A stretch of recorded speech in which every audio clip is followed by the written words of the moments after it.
First of all, I would like to pay my highest homage to the Triple Gem, the Buddha, the Dhamma, and the Sangha with my highest respect. And I would like to pay my respect to the most venerable Atimani Mangsang, the president of the CBMS, the Cambodian Buddhist Monk Society, and also my respect to all venerable monks who happen to watch this show, and especially the most two venerable speakers on this auspicious occasions on the Vesak Day. So here we have the most venerable Dr. Yon Seng Yet and venerable Secretary Sam Chanti.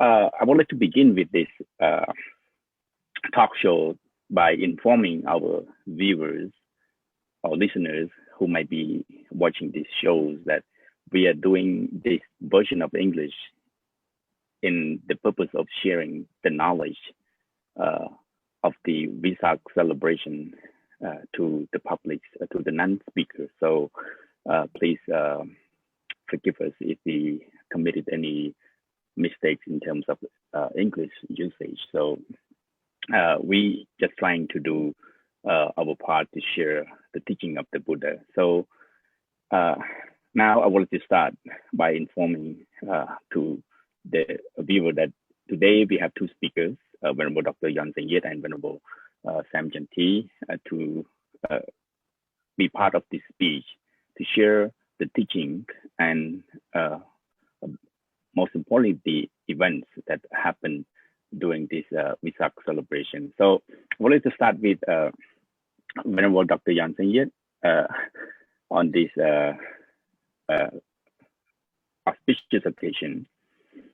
We all know that Vesak celebration is a UN's day, and as well as the celebration of all of the Buddhist countries in the world. So I would like you to tell us briefly, so what is Vesak Day in a Buddhist ceremony? So could you please help us to deliver a brief meaning of Vesak celebration in Buddhism? So please, thank you. My deep respect to the Noble Triple Gem, to Venerable President, to all Venerable monks, especially to the Venerable Moderator who has given me this opportunity to share my understanding and little knowledge of on how the celebration of Vesak is carrying out in the Buddhist community. Vesak celebration is one of the biggest celebrations in Buddhist world, and this celebration is dedicated to three events which happening in the Buddha's life. One is it celebrate the day that he was born into this world, and the second one, the day that the Buddha got the enlightenment under the Bodhi tree, and the third one is the Mahaparinibbana, the demise of the Buddha. So this is the essence of the celebration of Vesak Puja in Buddhist community.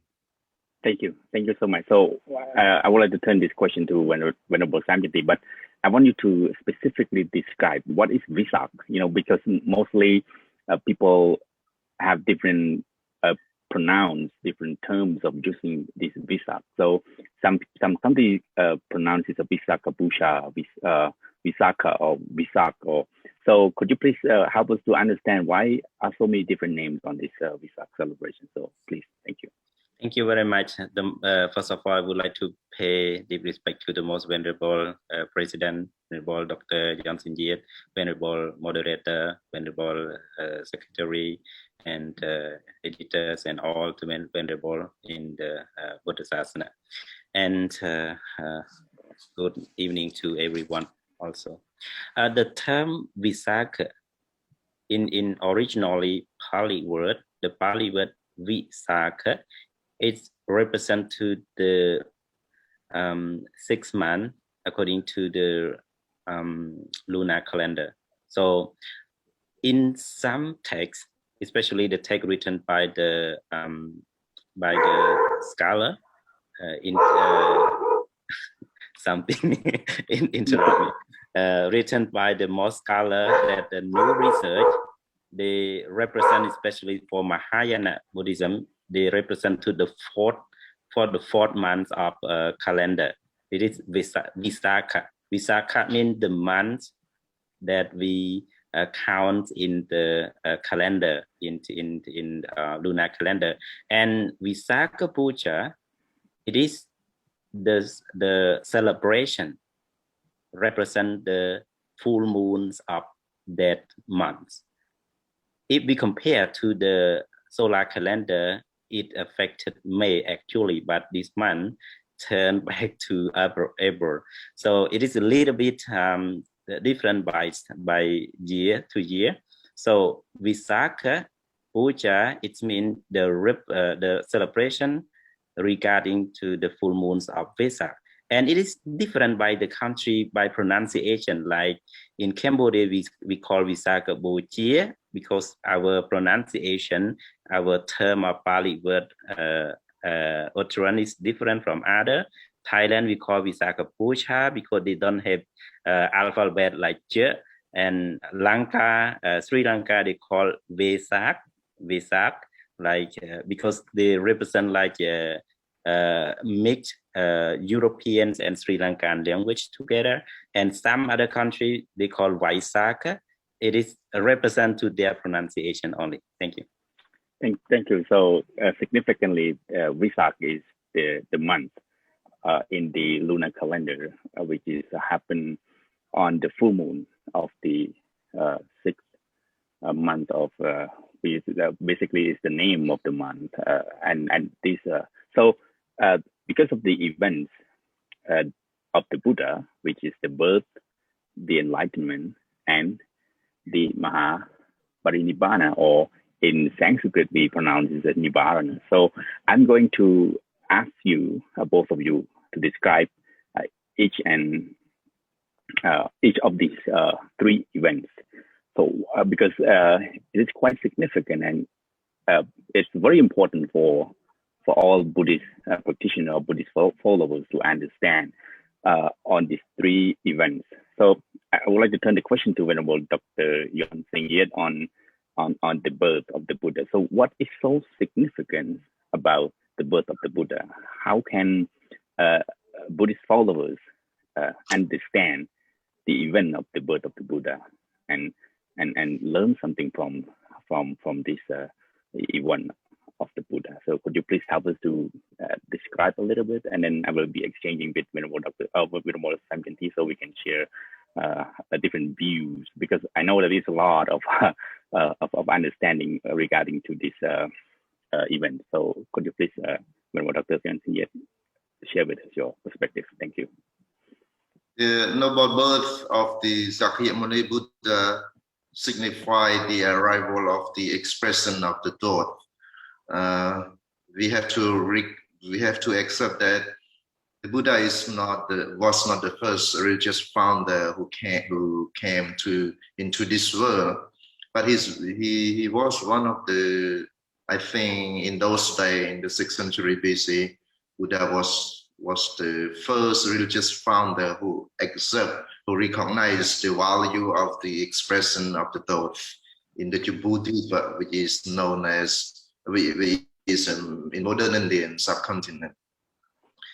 And his birth has given a full freedom to the human world by accepting, recognizing that all beings are equal. So there is the colors, the race, the families are not the basic qualification that human being has to be different or put into different categories. So the teaching. Hello, can you hear me, sir? Yes. Please keep going. Yeah. Because there is something is going on in Cambodia now. Yes, the electricity is just on and off, and if something wrong with me and I'm disappear from the screen, please carry on. Yes, thank you. Yes, please. Yeah. And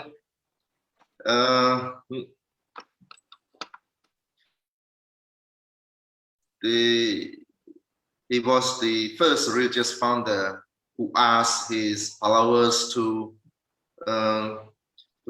asked his followers to have a dialogue with me in order to accept his teaching. Just in one case, when he taught Venerable Sariputra and he asked Venerable Sariputra, do you agree with what I say? And then Venerable Sariputra say, no, Lord, I have to think it over again and again. And then the Buddha say, Sariputra is a great disciple because he did not accept what I said instantly without considering. So this is the first sign of the teachings that we carry on in his life. So his birth signified the importance of the value of the freedom expression. And when we start to practice Buddhism deeply, we can see that we have more freedom because the Buddha is not the external beings or divine or a God or at all. He is human beings. So by the human capacity, he teaches the world with all the qualities, which all the mind capacity had been found in each and every human beings. So this is what we have practiced and we learn in Buddhism. So his birth signified the importance of the day that human being can express fully from what he had in mind and soul and heart. Thank you. Thank you so much. So I would like to get different dimensions of this of the Buddha's birth views on this event. So I would like to turn the question to Venerable Samyanti. Sorry. So why is the birth of the Buddha is so significant for Buddhist followers and for in general for human beings? And at the same time, we all know that the Buddha was born as a prince in the royal family, and because many of us as a human being, we are struggling, we are striving for a better life, a better position, a better rank in humanity. But the Buddha was born as a prince, and why did why did he abandon his palace and his luxurious life to seek for a struggling life to attain the enlightenment? So could you please help us get some different views on this? Thank you. Thank you very much. The day that the Buddha born, the presence of the Buddha is like opening the new era, the new calendar for universal, for the for universal beings. So, as you know, even though we are born in such a normal family, so if we know that our family, our relative have pregnancy, so we are waiting to kid or to fetus to be born. We are waiting with somebody said that I can wait to see my beautiful cousin, beautiful son, beautiful daughter, or something. It is just only the simple one. But the presence of the Buddha or Siddhartha, so it is waiting for long period. As you study on the Buddha's biography, before Buddha come to the world, to the womb of his mother, so the uncountable eons of Deva, Brahma, and human being discussing and waiting about the presence of Buddha. The Buddha will come one day. So, and then the day of the Buddha, of the Siddhartha princess born, many uncountable cycles of the world of Devas and Brahma come together and respect the princess. So this is their joy. And they know exactly that the bonds of princess will bring the happiness to everyone. That's why they named Siddhartha or Siddhartha to bring joy and happy to others. And because of his born, his present, represent to others successful, to change the world, change the caste system in India, or change to the wrong views of living beings. He changed everything at in the presence of his his in the world. So especially there are 32 miracle events happening the day that he was born. But to the question that you add, why he born as princess in a luxurious palace and he left palace searching moksha, searching the liberation. In Pariyesana Sutta in Majjhima Nikaya, Buddha himself discussed why I abandoned the palace. Because there are two searching, wrong searching and right searching. If someone think that I am usually faced with old age, with decay, with death, with separation, with suffer. So why I find something that add more suffer to me? This is wrong finding, wrong searching. So the Buddha search in the right way. I am usually affected by old age, by decay, by death, or by many suffering, lamentation. So I need to abandon all of these things and search what is happiness, what is free from all suffering. So that's why the Buddha, Princess Siddhartha left the palace searching the truth. When he found truth, he come back to palace and give this joy, the real joy.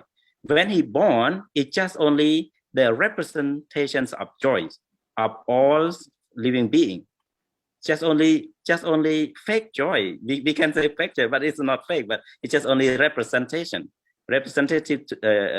joy to all living beings. But when the Buddha enlightened, he bring the real joy, real happiness to his family and world. Thank you. Thank you so much. So yeah, the first part we get some sense of the birth of the Buddha. So, but as we all know that we have a lot of descriptions, a lot of things in the sutras that can describe the birth of the Buddha, but we cannot go all into the details. So I will be leaving it there. For those who are interested in searching more knowledge on this, they can go to on the Tipitaka or some other documentaries that related to the Buddhas. And so now let me turn into the enlightenment event. So when Dr. Yansin Yet, I would like to turn this into you to you to ask on, because as the Venerable Samyanti has mentioned, that because it is not the real happiness in the palace, that's why the Buddhas left and searching for the real happiness. So then he get enlightenment. So my question to you is that, Dr. Yansin Yet, is what Dhamma did the Buddha get enlightenment? So could you please briefly share with us? And this question will be also asked to Venerable Samyanti too. So could you please, Dr. Yansin Yet, please? Thank you.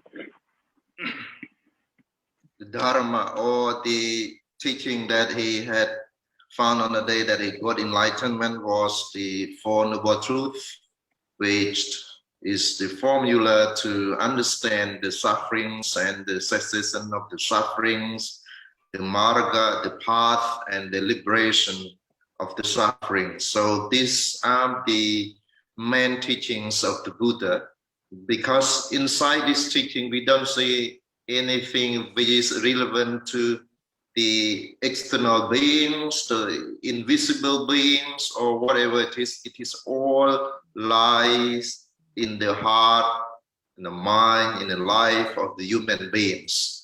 So this was the first teaching which had been taught by the religious founder in the 6th century BC to work toward their own liberation by themselves, not with the help of the divinity, but with the help of their own, with the effort of of themselves.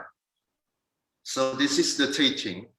Basically, we call it the Four Noble Truths: Dukkha, Samudaya, Nirodha, and Marga. Thank you. Thank you so much. So yes, I would like to turn the question to Venerable Samyanti.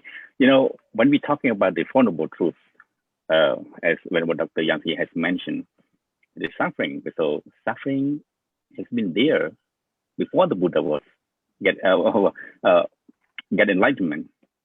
So why is the Buddha's finding is so significant than any other's finding? Because we all as human beings has experienced suffering before the Buddha got enlightenment. So can you give us a sense of differences of the Buddha's teaching and with the suffering, the notion of suffering that others have in the ideas of the suffering? So could you please share with us?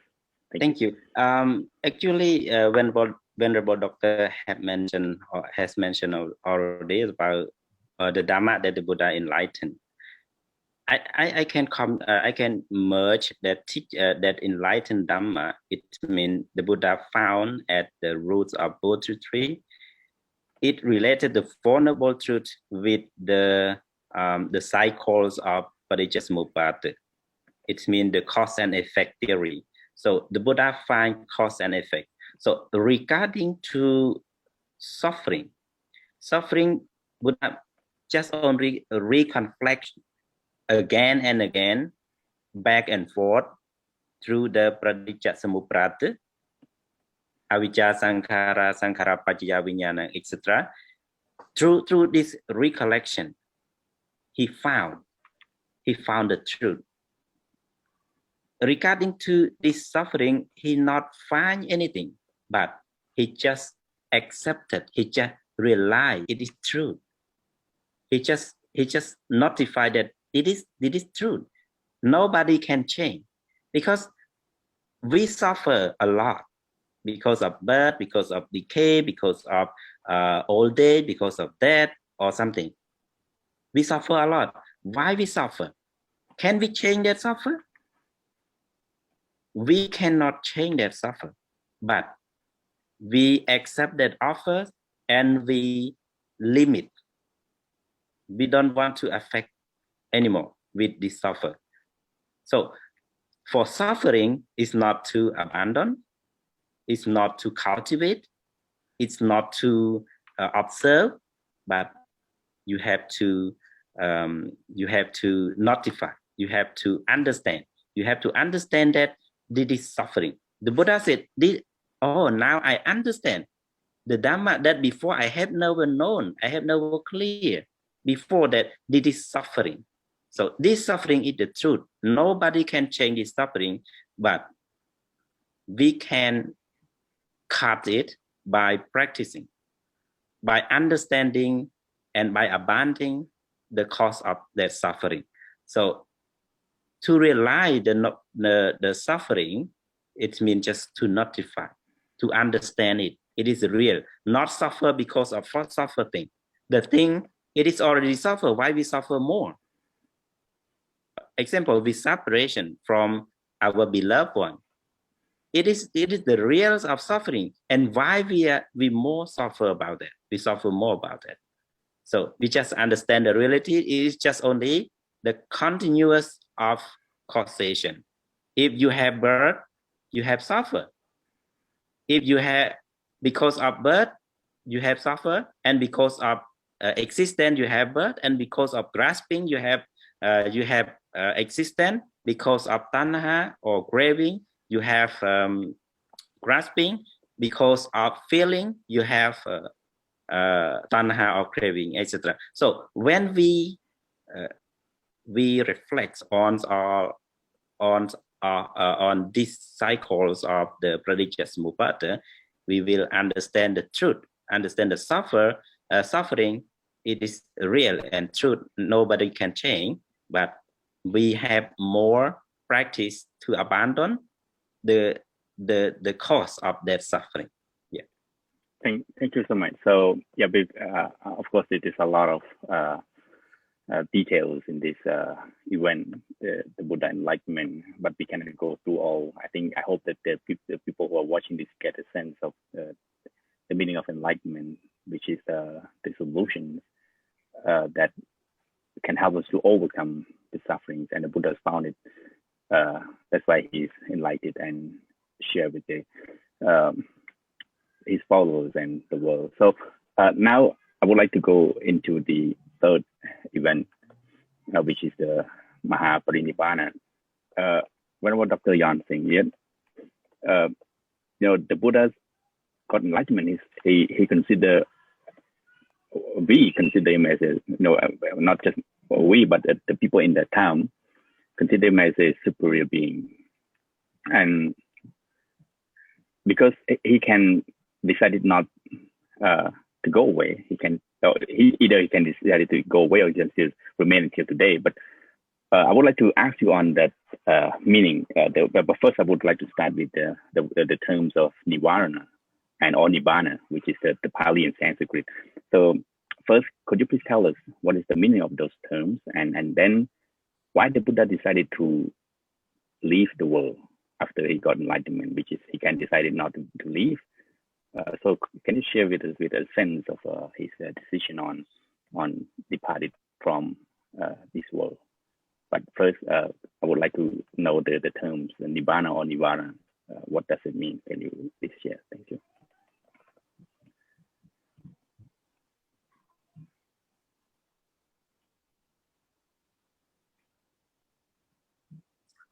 Can you? Whatever, sir, I cannot hear you clearly, so I cannot catch up with the question. Please pass this question to whatever Simon Teacher.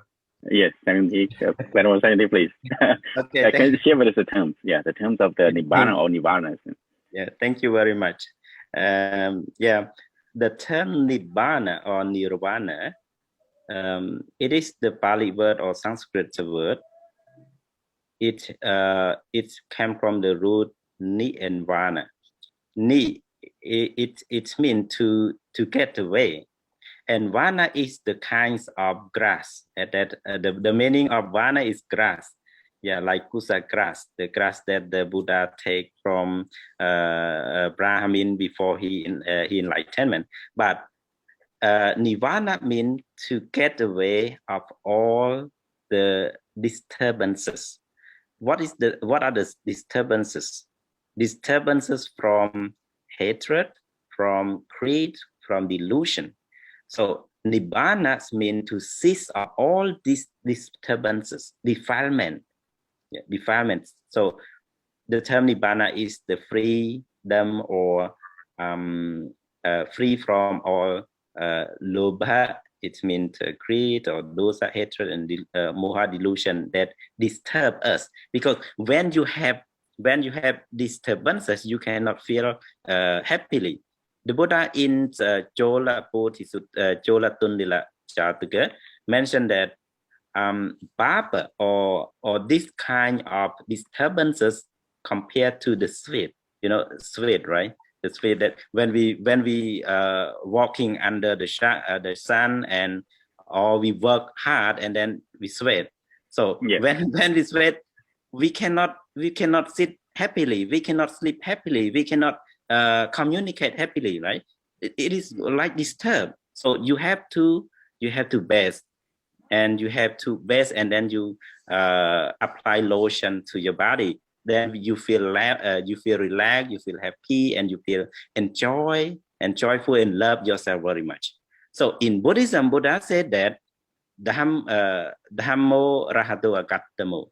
So the Dhamma or Nirvana is like a very, very good pond, that clear water, no mud in the pond, and we can go in and bathe. And the disturbances, lobha, dosa, and moha is like a sweat. So we have to remove all the sweat, and we have to apply the lotion. And what are the lotion? Silang vile padang setang. So morality, the practice, is the good lotion for all living beings. So absence of these disturbances is called nirvana. It is the term nirvana. And you asked another question related to the why the Buddha decided to live, why he didn't want to stay with us. Many people misunderstood of this term. The term that Mara come or evil doer come to approach to the Buddha and ask him to attain nirvana, and the Buddha said to Ananda, if somebody who are qualified with Itipada or for foundations of successful want to stay, he can stay as the world age or more than that, something like that. But don't misunderstand that. That means if the Buddha want to stay, he stay maximal 120 years only, not until today, because he said the kappa ayu. Kappa ayu means the age of the lifespan,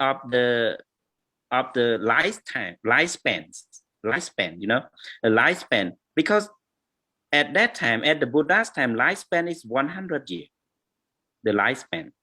So it is can more than that lifespan, only 20 years or 40 years maximum. And now the lifespan is just only 74 and a half. In America, the lifespan of American people is 80 and 81. The lifespan of Japanese people is 76. The lifespan of Cambodian is 65, between 65 and 70. And lifespan of other country in other people in Africa country, at some country is only 45. So it is lifespan because according to the scientific research, so they do a research like that. So we call lifespan. So if the Buddha want to stay until the lifespan or more than lifespan, only 100 or more than 100 years. Thank you. Thank you so much. Because, you know, when we talk in our language or in some other language, they also mention about it that Buddhas could be here as long as he wish, if it is no Mara or Yeah. or anything that that force him to. But so the fact is that we have a wrong understanding on this. So thank you for clearing. And what about Dr. Yansing? I would like you to share some view on the last event. So what do you make of Nibbana? Why is it so significant to all of us as a Buddhist followers? Because Buddha can do some kind of superior things, but why he decided to leave the world? So what is your perspective on this? Can you share with us? Thank you. The Buddha was very old. One day he told Venerable Ananda, he said, my body is like a very old cow's ox. It's very old. He said, I'm very old. This is very clearly that the Buddha sent a message to the followers that he's old physically, very old. That is the nature of the human beings, because he clearly said that anything is arising is subject to the falling, born and death. Without birth, there is no death. So this is the reality. And what I am interested in the demise, the Mahaparinibbana of the Buddha, was even though just before the last minute of his final goodbye to the world, he asked the monk not to be heedfulness, not to be heedful. One has to work very hard for the liberation. Not only liberation, I think for all walks of life. Either we are lay people or monks, one have to perform the duties as much as possible righteously. So this is the clear message that the Buddha, from the beginning of the first day of his enlightenment until the last minute of his departure, he was thinking of how to help the world. Just we say just a few minutes before he say goodbye, he asked, is there anyone want to ask any question, because it's time for me to go, and if you have any question, please ask. And he also say, one should not be head full, meaning that one have to be mindful. That's why in Mahaparinibbana we can see the teaching of the Satipatthana, the mindfulness, the four foundation of the practice, which is very popular practice in the West, not in the East anymore. I feel very sorry to see this thing happen in our Eastern world, that we have been practicing Buddhism for thousands of years, but the practice of Satipatthana and the meditation seems is on the decline these days, not only in Cambodia, in many countries, in the East, not in the West. I still recall the site that I see while I was at Harvard University. There were around 30 meditation centers located around the university, which is very amazing to see that the non-Buddhist country practice meditation, even though much better than the Buddhist country in the East. So the Mahaparinibbana Sutta of the Buddha, we can learn from his death. And sometimes it is funny to see the human beings really want the Buddha to live the forever. It's impossible. That's not true, because he said that when after my departure, my demise, my teachings, my vinaya, my dharma is your master. So this is very clearly teaching, what they say, the final say of the Buddha: practice my teaching. That is what the great respect that you can give to me. So this is the thing that we can learn from each other. We can learn from the demise of the Buddha. And we as a Buddhist must understand we are not going against the law of the nature, but we try to live, to sail through the law of nature. We were born, we are living our life, and we have to accept that there is ahead of us. So this is the basic teaching of the Buddha. Live according to the nature. Live according to the law of the nature. Thank you. Thank you so much. For sharing with us. The reason I asked about the departed of the Buddha, because many of us, when we get old, we complain, and many rich people, many people who have ability to boost up their body, I mean, they kind of trying to get some surgery or using that medical science to keep them young, look younger. But the fact is that we are all going to get deteriorated in our body. We are getting old as its nature. So to remind us all. So I would like to summarize this by allowing you both to share with us what should we remember. What should be Vesak Day remembrance be remembered by his followers and the people. So I shortly, the 1 or 2 minutes, please, each of you. One more second first, please. Thank you. Thank you very much for the last chance to talk. As Venerable Dr. Jansen, I just want to add to your and to say that mindfulness is no more in the Eastern world. You know how many sutta that the Buddha delivered in the northern India? Just only few. Satipatthana Sutta and Arattapala Sutra. So only few suttas. So it's just only joke. Mindfulness is for northern people. It's not Eastern people. So it is just only short. For the reminding to Visakha, as the final words of the Buddhas, we have to work out our deliverance with earnestness. It means we have to learn hard, we have to practice, and we have to share our knowledge to others in order to work together to make progress. Thank you very much. Thank you. So, Dr. Young, what is your last word on this Visakha Day? Thank you.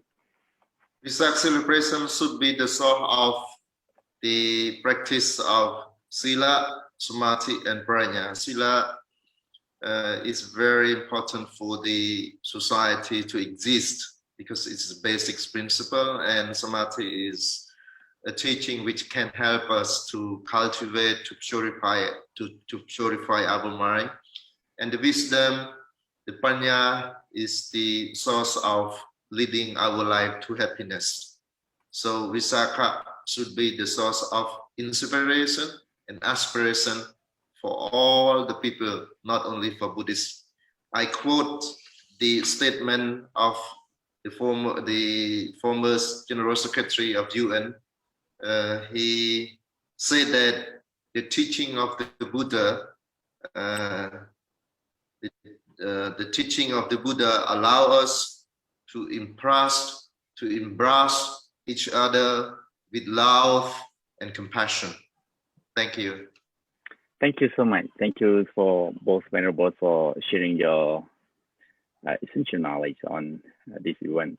And I hope that this program, this talk show for English, would be benefited for all of the people who might not be understand our language, but of course, this short period of time is not enough to describe the whole event because we have a lot of teachings within this event. So I hope that all understand, and please forgive me for any mistakes for both of three of us, because we are not perfect, we are imperfect, and we are trying to make we are trying to do it better. So please forgive us. And this I would like to yield back, and thank you for watching, and may all sentient beings be free from suffering. And once again, thank you for both Venerables, and thank you for the Venerable President for still being with us here. And I would like to yield back and turn this program to Venerable Nansadat, please. Thank you.